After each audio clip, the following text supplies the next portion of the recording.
السلام علیکم، welcome to indie deep success. وہ ایک عجیب سی رات تھی۔ مجھے سمجھ نہیں آ رہا تھا میں کیا کروں کیا نہ کروں۔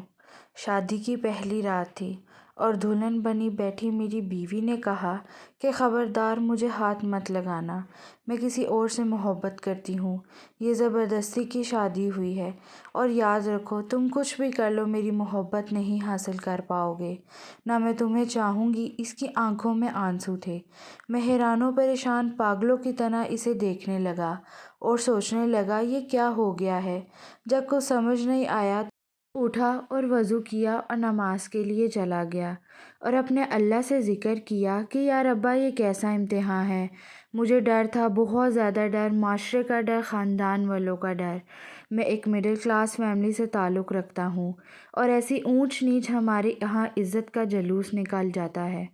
مختلف سوچیں آ جا رہی تھیں کہ اگر یہ صبح گھر گئی اور واپس نہ آئی تو میری عزت کا کیا ہوگا۔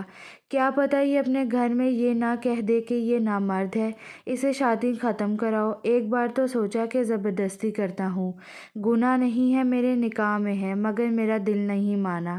میں نے اس سے بات کرنی چاہی مگر مجھے گوارا نہ ہوا کہ میں اس عورت سے کیا منت کروں جس نے مجھے یوں ٹھکرا دیا۔ اللہ تعالیٰ سے شکوے شکایتیں کرتا کرتا سو گیا۔ اگر اسے کسی اور سے محبت تھی تو نکاح کے لیے ہاں ہی نہ کرتی یا مجھے ہی بتا دیتی، میں اس سے خود رشتہ ختم کر دیتا۔ بعد شادی تک بڑھتی ہی نہ، میری زندگی برباد تو نہ ہوتی۔ میں متوسط طبقے سے تعلق رکھنے والا آدمی شادی پر ساری جمع پونجی لگا چکا تھا۔ خیر صبح وہ اپنے گھر چلی گئی، کوئی بات نہیں ہوئی۔ 3 دن تک کوئی ہلچل نہیں ہوئی۔ 3 دن بعد اس کی امی کی کال آئی کہ بیٹا تم نہیں آئے اپنی دلہن کو لینے، تو میں نے لینے چلا گیا۔ میں نے وہاں بھی کوئی بات نہیں کی۔ ہم واپس گھر آ گئے۔ میری بیوی میرے سامنے تو نہیں، البتہ باہر جا کر یا گھر کی چھت پر جا کر ہر رات کو فون پہ کسی سے باتیں کرتی تھی۔ میں نے اس سے پوچھا تک نہیں کہ وہ کس سے باتیں کرتی ہے، کون ہے وہ بس ایک بار پوچھا تھا کہ اسے طلاق چاہیے۔ اس نے کہا نہیں۔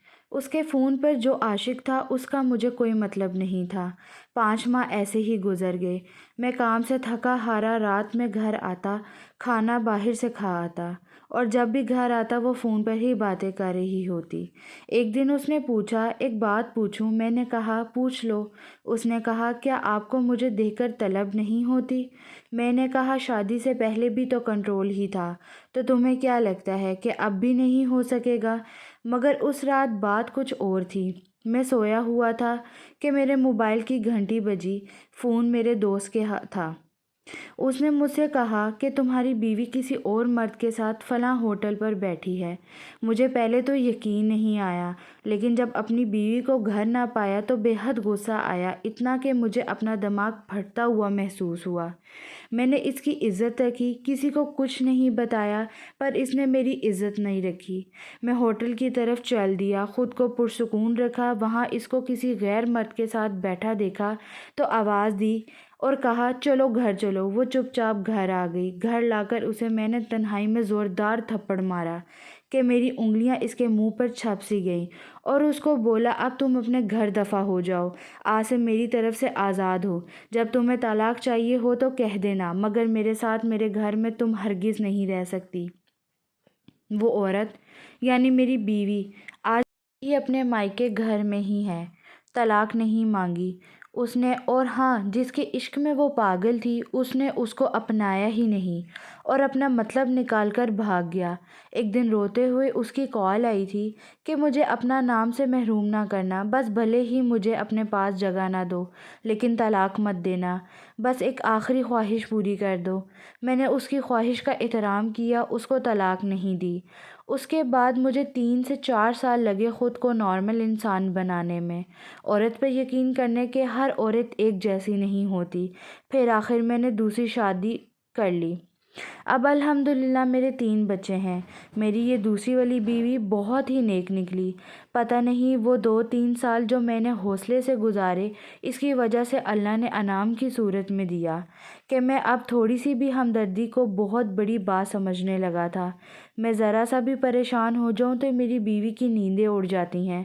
اس کو مجھ سے عشق کی حد تک پیار ہے اور بے انتہا عشق ہے۔ میں ذرا کام سے دیر سے آؤں یا کچھ میسج نہ کروں تو پریشان ہو جاتی ہے، سائے کی طرح آگے پیچھے۔ بعض دفعہ تو میں جھنجھلا سا جاتا ہوں اور اسے جھگڑا پڑتا ہوں کہ اللہ کی بندی، میں دودھ پیتا بچہ نہیں، ایک وہ پہلی عورت، ایک یہ عورت، میں تو وہی ہوں۔ میری پہلی والی بیوی سنا ہے کہ اب پاگل ہو چکی ہے اور گلیوں میں پھرتی رہتی ہے، اسے اپنی ہوش ہی نہیں رہی۔ اب 1-2 دفعہ زہر بھی کھا لیا ہے مگر بچ گئی۔ لوگ اب بھی کہتے ہیں میں ظالم ہوں، اس پر ظلم اتنے کیے کہ وہ پاگل ہو گئی ہے۔ اب میں کیا کہوں لوگوں سے؟ حرام محبت کا مقدر ہمیشہ ذلت ہی ہوتی ہے؟ یارانے عاشقی معشوقی لگا کر توقع کرنا، کیا یہ ٹھیک ہوگا؟ ذلت ہی ملتی ہے۔ میری بچیوں، بہنوں، بیٹیوں، یاد رکھو، حرام محبت کا مقدر ذلت ہے بس۔ اگر آج کی ویڈیو آپ لوگوں کو پسند آئی ہو تو اسے لائک، شیئر اور سبسکرائب لازمی کر دیجیے۔ ملتے ہیں نیکسٹ ویڈیو۔